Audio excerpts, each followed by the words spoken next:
Kuya, pwedeng pumasok? O, bukas naman, no? Ano ginagawa niya sa loob? Ano to? Sige nga.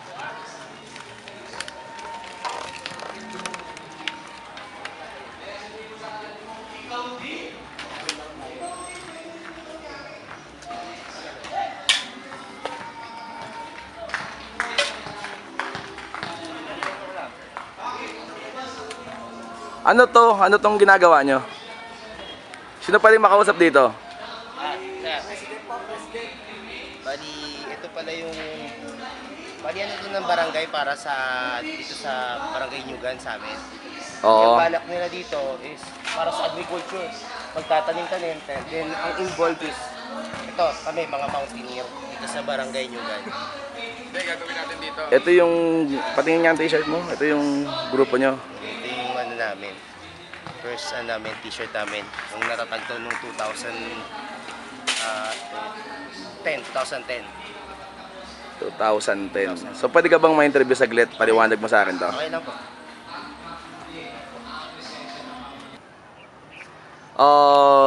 Bali, sino-sino itong mga kasama mo? Bali, papakilala ko yung isang member ko si JR, tsaka si Bingo.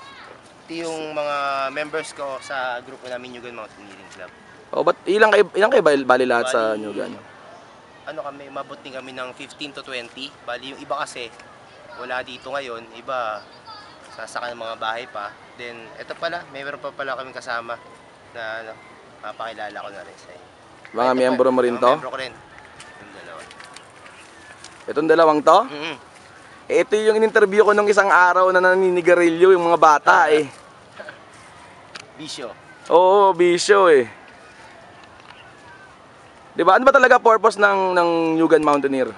Bali, ang purpose namin sa grupo kaya nabutong Nyugan Mountaineering Club para mailayo sa bisyo ang bawat membro para din matigil yung yung paninigarilyo. Para rin sa kalusugan namin. Tsaka para sa amin din, para hindi kami agad mapagod sa mga ginagawa namin.